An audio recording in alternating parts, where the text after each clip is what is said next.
Come to my world, won't you come on in?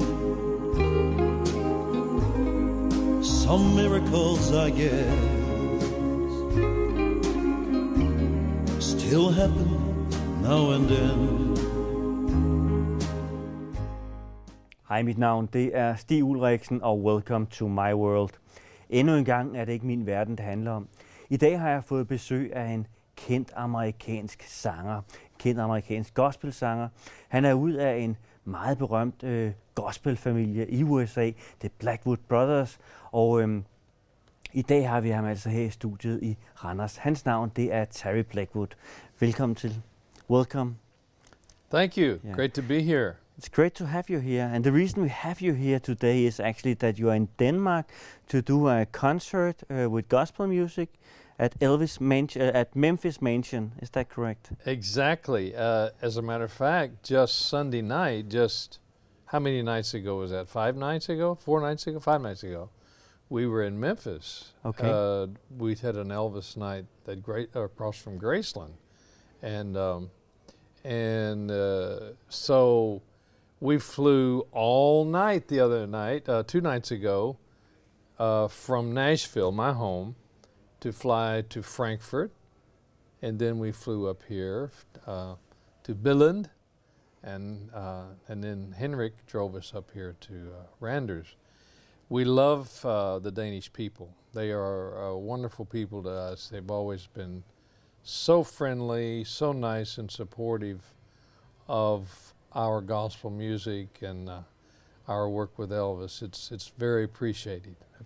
Yeah, because I didn't mention that in the intro that you actually worked with Elvis Presley, but we are of course going to talk about Elvis also a lot in this program. Yes.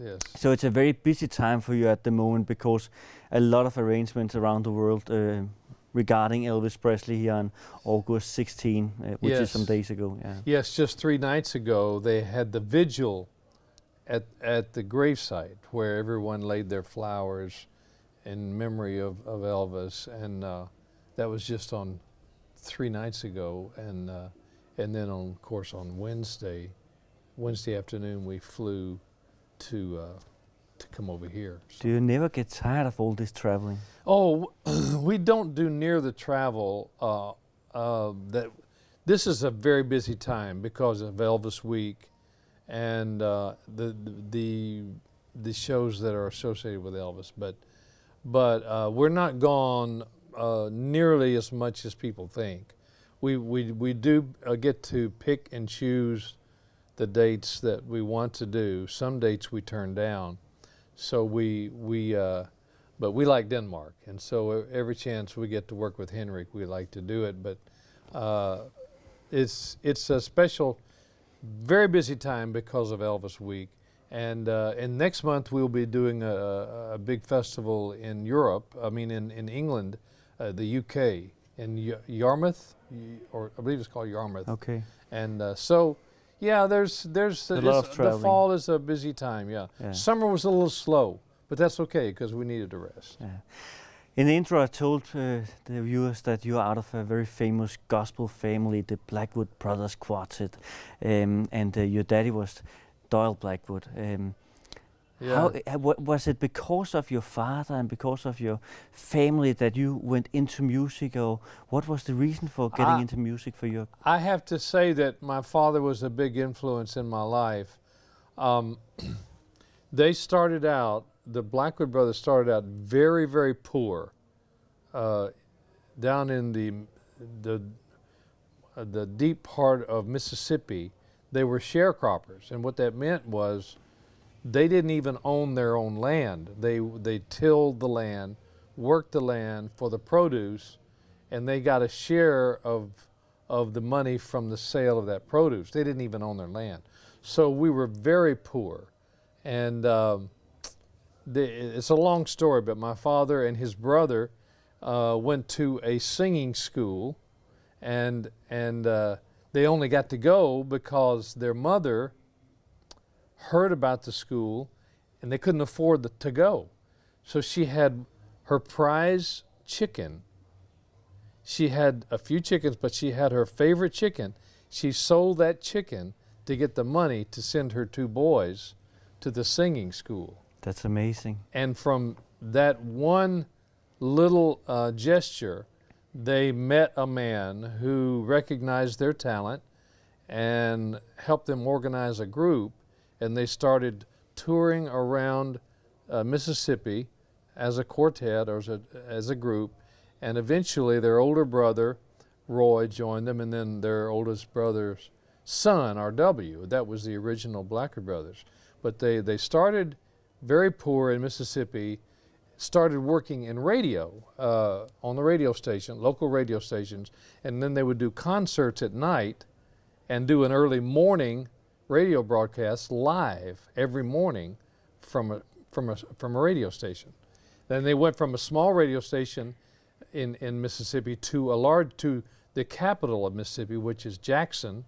They were on a station there, and from there they went to a big radio station up in Iowa and covered all of 5 or 6 states. And they would do their live radio broadcasts in the morning. Then they would get in the car and they would drive as far as they could go to do the concert that night, and then get back and then turn around and drive back home after the concert, back home, so that they could be there for their live broadcast the next morning.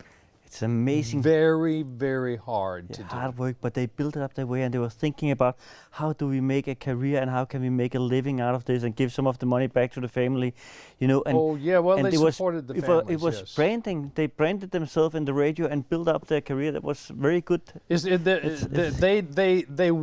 They've always been workers. They never knew what it was like to be lazy and to not have a job and to not be working. But I think there was a special calling that God placed on their heart, that they knew that they had a gift, and their gift was singing, and their gift was communicating. They had an ability to communicate with people. And you put those two together, they had a lot of favor with people. My father was only 5 feet 3 inches tall. And now I don't know how that converts here, but he weighed 110 pounds. Okay. So I'm 5 feet 8 and I weigh 165 pounds. So he was I was like this and he was like it. So, these all of the Blackwoods were little men. Daddy was the smallest at 5'3". My uncle James was 5'6", 5'7", and my oldest uncle was about 5'7". So the people would see these little men walking out on the stage, and they loved them immediately because they were so little and cute. Yeah. And then they sang with these big voices, and people just fell in love with them. It's amazing. And the good thing about stage is also you look much taller on stage, right? That's right. That's right. How was it to grow up in that environment, you know, with those creative people, you know, like your father and your uncles? Well, for me, it was, I was kind of reluctantly a part of it because I tended to be very shy. I didn't want to be on the stage at all. I wasn't comfortable on the stage. My father could walk on stage and just like, it was not hard for him. It was easy. He just loved it. He loved it. He loved it, and the people loved him, but it wasn't that way for me. So I was reluctantly brought into it. I could see him sing and people loved him, but I would never do that. And I never really started singing. I started taking piano at age 7. I studied piano. And was it something your father wanted you to do? Yes, my father encouraged me because he knew he could see that I had talent, but he didn't want to push me. So my sister and I both started taking piano, and I took piano for 12 years, classical piano. But I never sang a note until my voice changed at about age 13 or 14. Never sang. And I only reluctantly started singing then. I sang in church. They asked me to sing in a little, what they call a Sunday school class of of boys and girls my age. Yeah. And so I reluctantly agreed to do that because I was so shy. I didn't want to do that. And but I did. I sang there. They liked my singing. So then I got invitations to go to the other classes, the older men's class and the older women's class, and eventually I sang. It made you more brave when you had this Yeah, I got a experience? little bit more courage each time.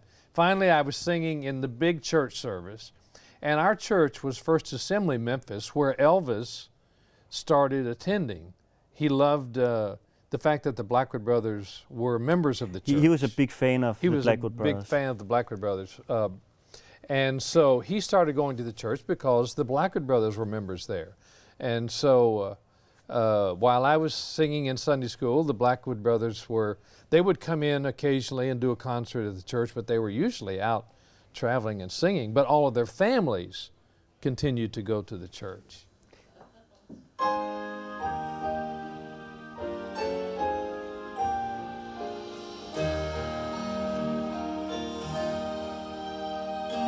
Shackled by her heavy burden, 'neath the load of guilt and shame, then the hand of Jesus touched me. He touched me, and now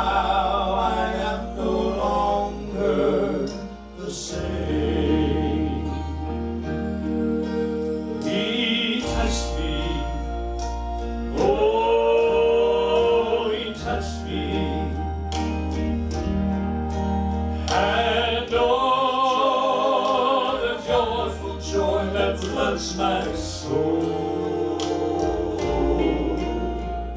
Something happened, and now I know He touched me and made me whole. Since I've met this blessed Savior,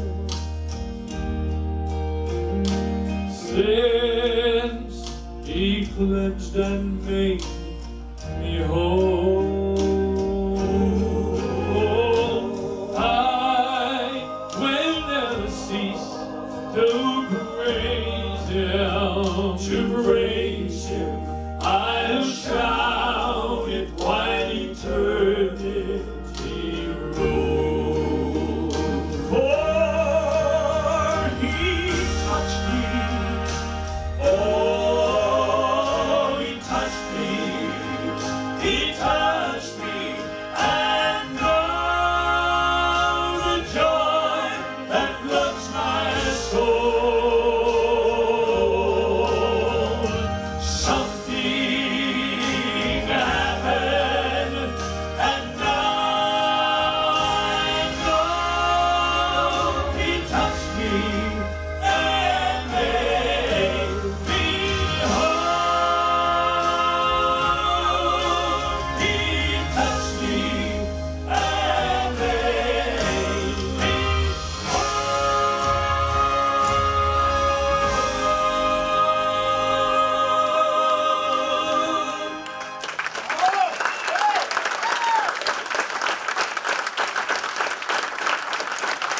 You've been a great audience. Thank you so much. Thank you.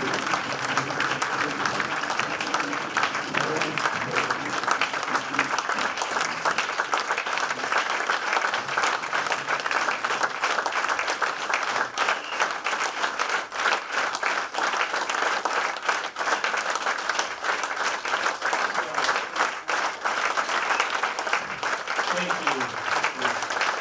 We can encore that.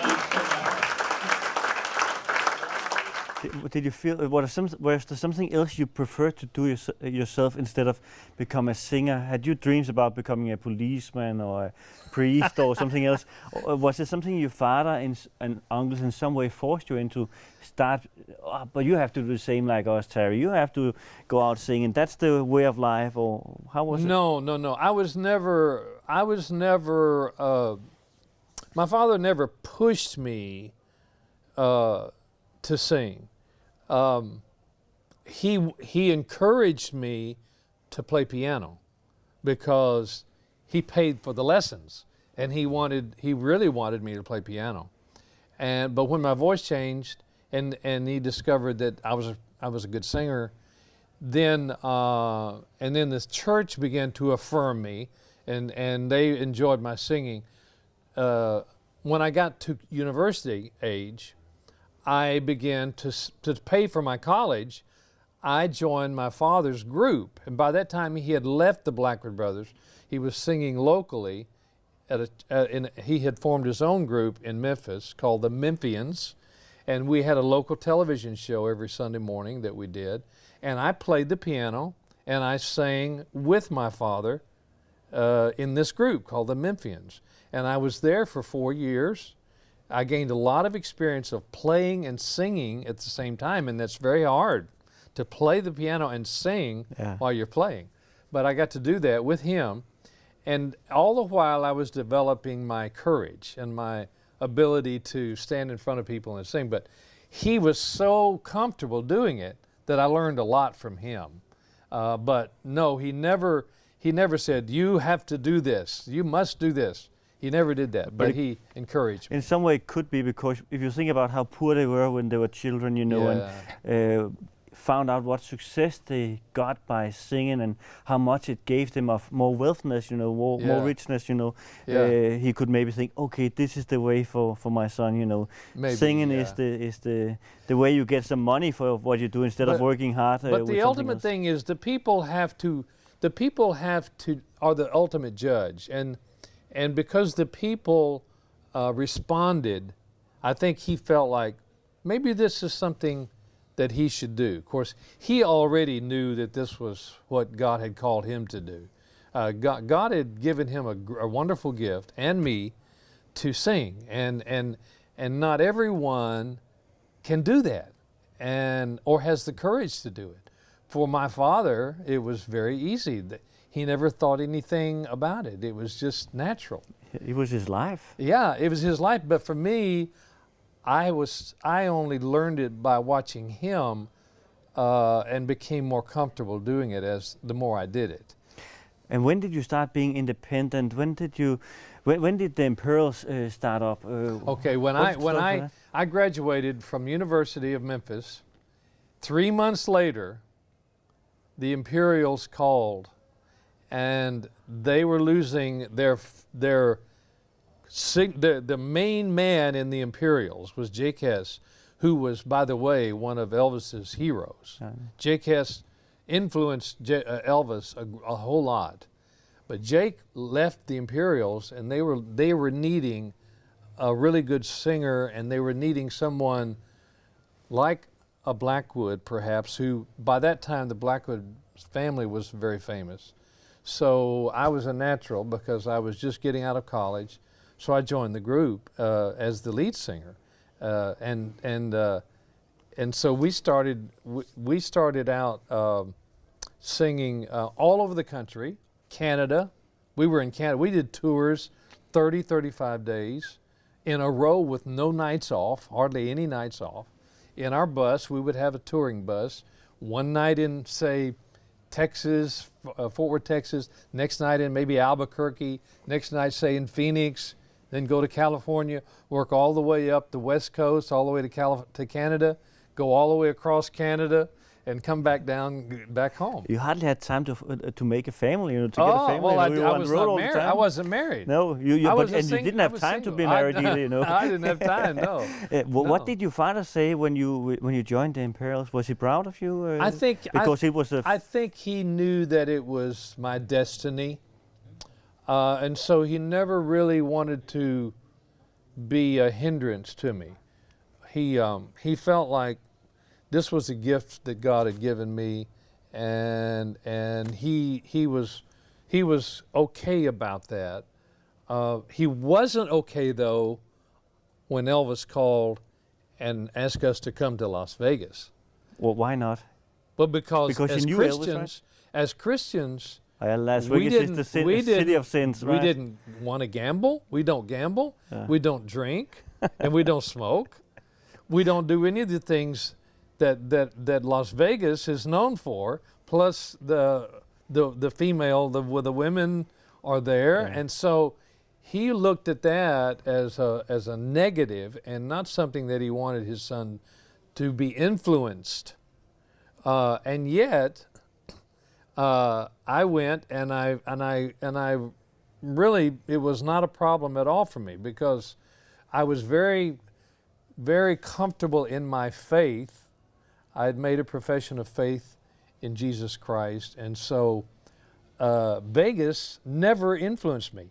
I might play a little keno out there, but I never got into gambling. I never cared for it. Drinking never interested me. I never smoked a cigarette. So, but it was just the idea that Las Vegas was such a different culture from the way that we were raised, and he was nervous about that. That it could, you were a young That I man, so he was. might be influenced by Yeah. it. Yeah. But and there were never any pressure from any of the other musicians in Las Vegas No. to get you No. onto the parties or No, anything well, like I that? was so young. I was very young, and they thought, He better go to bed early. Yeah, actually after the second show, we would do an 8 o'clock show, and then we would have a break at 10. We would have 2 hours, and then we would do a midnight show, so that we would be done by 2 a.m. in the morning, and almost every night I would walk home. We didn't even stay at the Hilton International. We stayed at a motel about 3 blocks away. I would walk home and go to bed about 3, get a good night's sleep, get up around 11.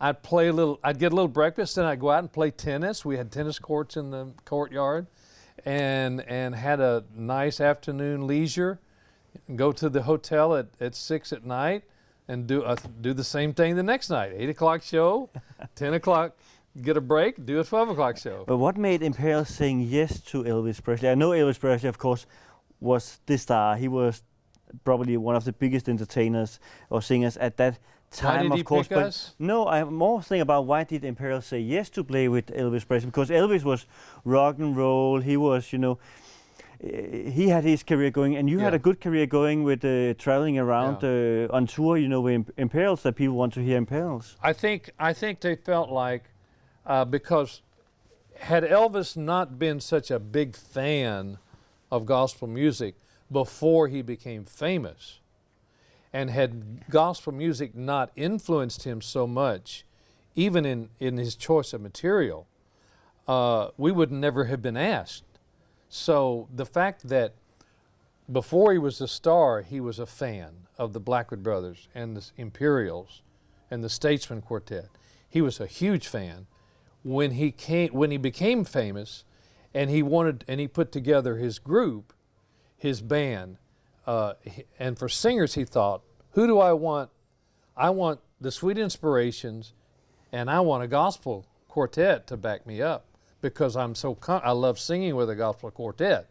So at the time, we were the #1 gospel group. We had won the title of favorite gospel quartet. So he called us and asked us if we would consider it. He actually first called the Jordanaires, because the Jordanaires had sung with him in the 50s and 60s, mostly the 60s when he had all of his hits. But the Jordanaires had developed quite a lot of session work in Nashville that kept them very busy, and they were making a lot of money doing session work. They were getting wealthy doing sessions. They didn't want to go to Las Vegas and lose all of their contacts there. So we were his second choice. And so we did it. And it turned out, because he loved gospel, and because we already had a relationship with him, it was a natural thing for us. And you saw maybe a possibility to bring gospel and Imperials to new groups of people maybe in that way Absolutely, also. that's exactly what happened. When we would, maybe one night a week, we only went when we were invited. He would invite us to the Penthouse after the second show, and we would go up to the Penthouse, and we were already tired, but we wanted to please him, and we wanted to sing with him. He wanted to go up there and sing. Well, he'd have little, condiments and things for us to eat, and then we would stand around the piano, and we would sing, but we wouldn't sing rock and roll. We would sing gospel. Yeah, he loved gospel music. Yeah, we would sing Peace in the Valley, Amazing Grace. I remember one night we were, and of course all the Hollywood people came over to see him from L.A. And one night Mama Cass of the Mamas and the Papas, she was there, and she came up after the show. After the second show, she came up, and she was standing around singing with us. And we were singing some songs that she knew, and it evolved, and we got to the song Amazing Grace. And we started singing Amazing Grace, and she knew every word, and she started crying. Okay. While we were singing Amazing Grace, she started crying. Amazing. And she told us after we sang, she said, I remember singing that song when I was a little girl. So she was so touched by it. She was very touched and moved by the song. Yeah. And so we had a lot of nights like that where people would come up and we would stand around the piano. But he really wanted us to come up and us sing together. So. And Elvis was also very Christian, a very Christian man also. He was. His mother was a very devout Christian. There's this story that he had done Ed Sullivan's show twice, and they were huge. Everybody watched the Ed Sullivan show.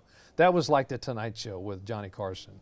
Everybody watched it. Well, he had done it twice with the Jordanaires, and it had huge ratings. So they asked him to come back again for a third time. Well, he had talked to his mother before the third visit, and she said, Elvis, I wish you would do a gospel song, and just do a song for me this time. Do a gospel song on the Ed Sullivan Show just for me. So he got to New York, and the producers already had the rock and roll song picked out for him. It was his latest hit, and they wanted him to sing it. And so when he talked to the producers, and they had the chart laid in front of him, he said, no, I'm not going to do that song. I promised my mother I would sing a gospel song. So I'm going to sing a song for my mother. And so he sang, There'll Be Peace in the Valley for Me. And he dedicated it to his mother. Amazing. And it's probably also at that time where everybody in the churches said he was a devil and things like that. It probably changed a little bit on his image that he was singing a song like that in some indirect way, Yeah. And Could we start up? We want to hear Peace in the Valley. Is that okay? Good. That's good.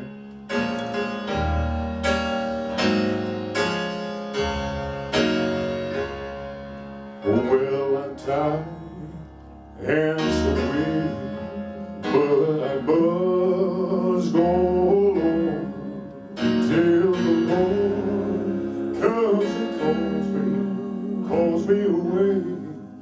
Oh yeah.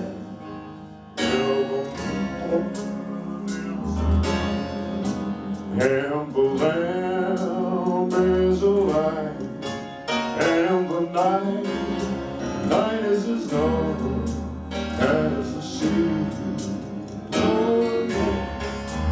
There'll be peace in the valley for me someday.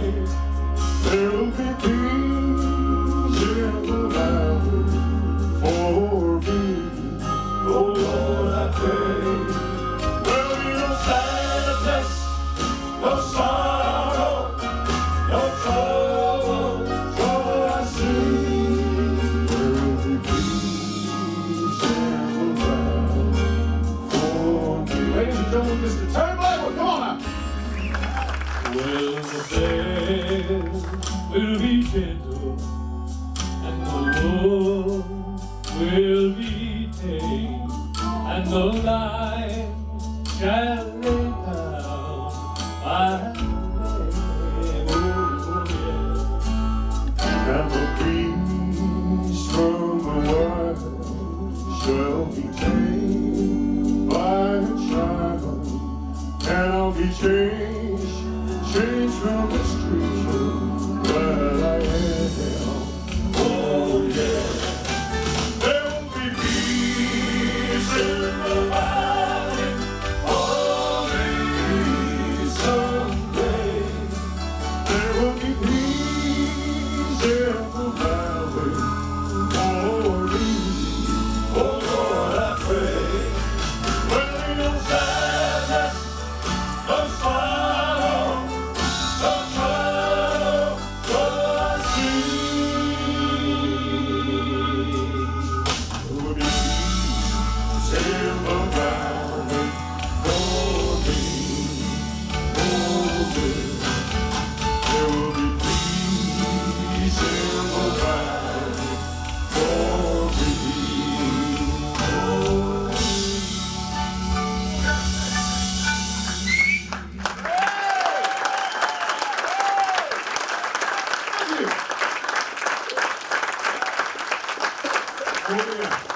And you actually also, before you start working with him in Vegas, I think you did some gospel songs with him on a recording in the 60s, I think. Yes, right? we started doing some backup for Elvis even before we worked with him live. So he knew what we were capable of doing, and after, of course, we joined him in 1969. We sang on the big songs like "Suspicious Minds," "Kentucky Rain," "In the Ghetto." There was a big session with the Memphis Boys that, and we did all of those songs. We backed him up on all those songs. But on the "How Great Thou Art" gospel record, we were on there. But the main, the third gospel record that he did was called "He Touched Me," and we had just recorded the song "He Touched Me," and we went to the Penthouse a few nights after the recording, and we sang it for him. We sang the song, and he said, "Guys, I want to record that song just like your arrangement. I want to record it just like you did it." And so we went in.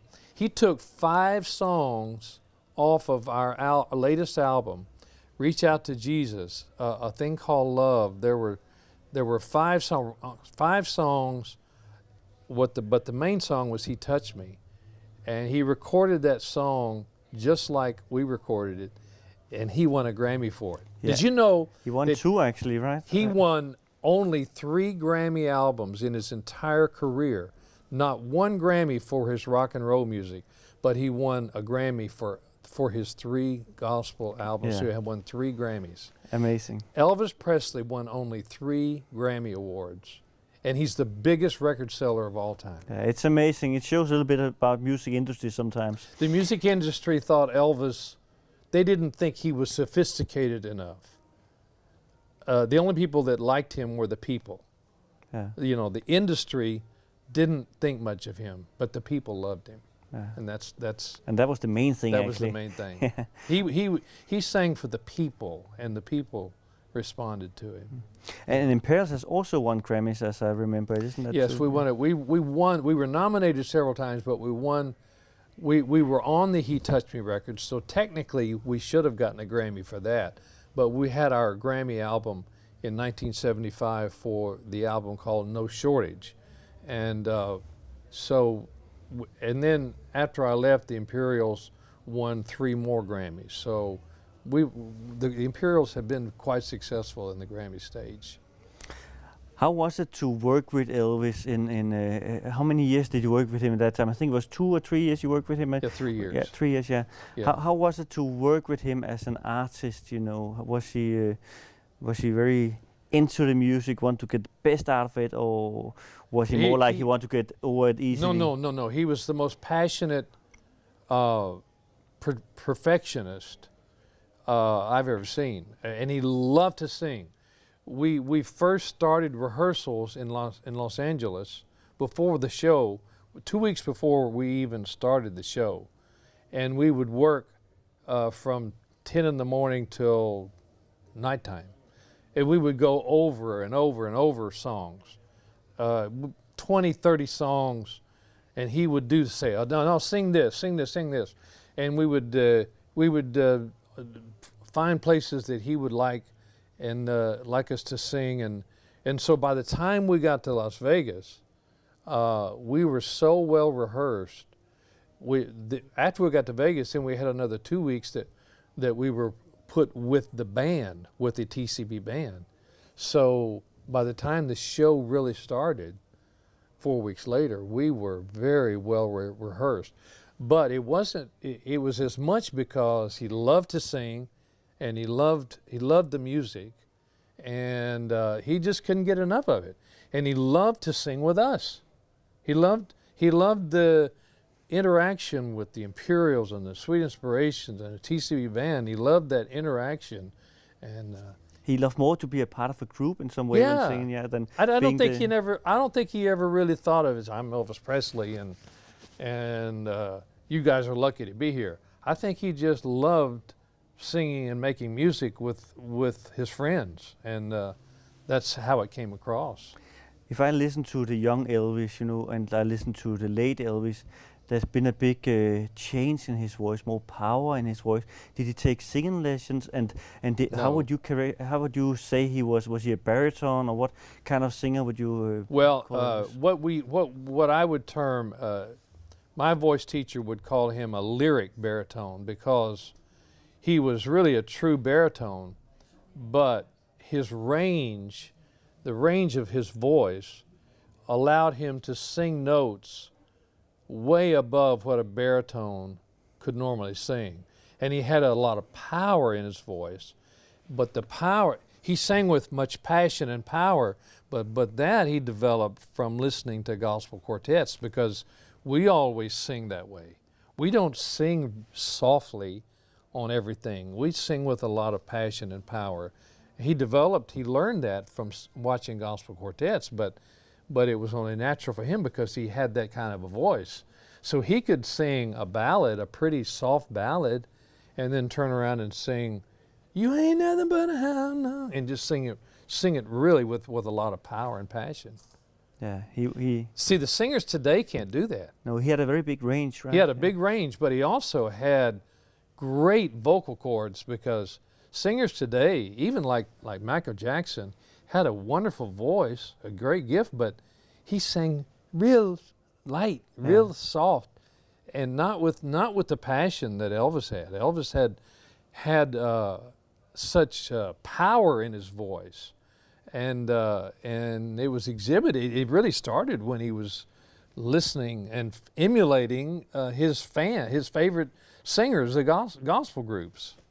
So he learned all that from the gospel singers. It's amazing. Yeah. How is we are going to the end of the program now, but how is the gospel in music in America today compared to when you started singing gospel music? It's changed a lot.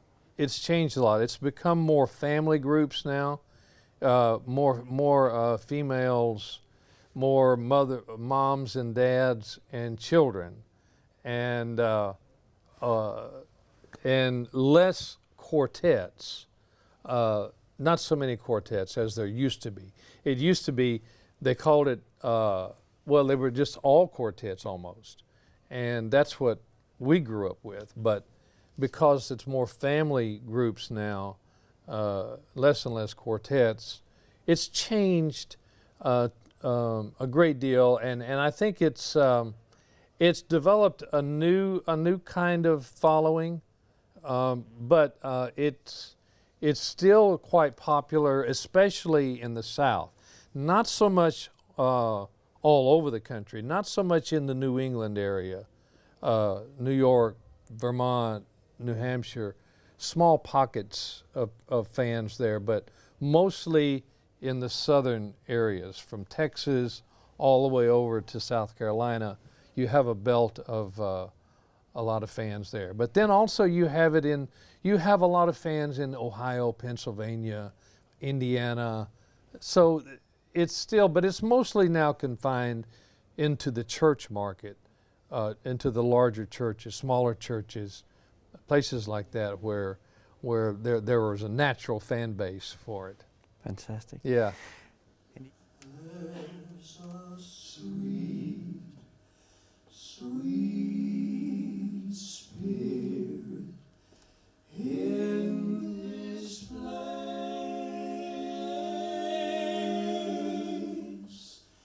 and I know that it's the Spirit of the Lord.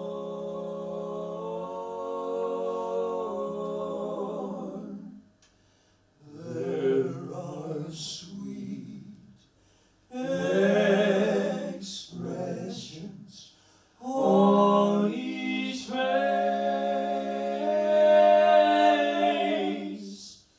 and I know that it's the presence of the Lord.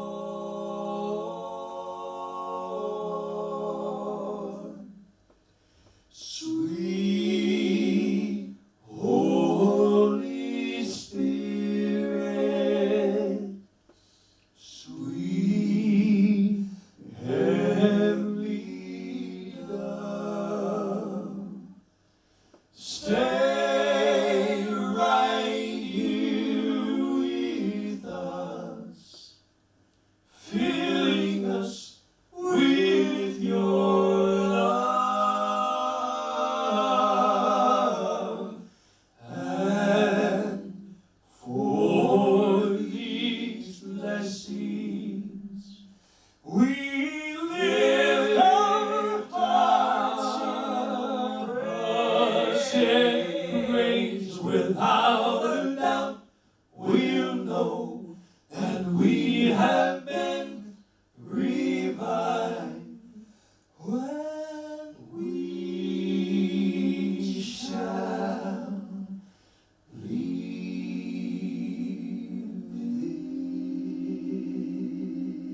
this place.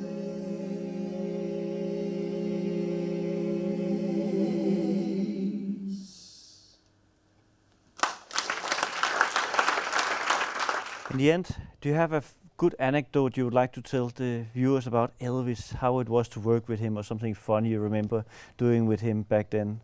Or I don't know that I have anything particularly that I'm trying to think. I just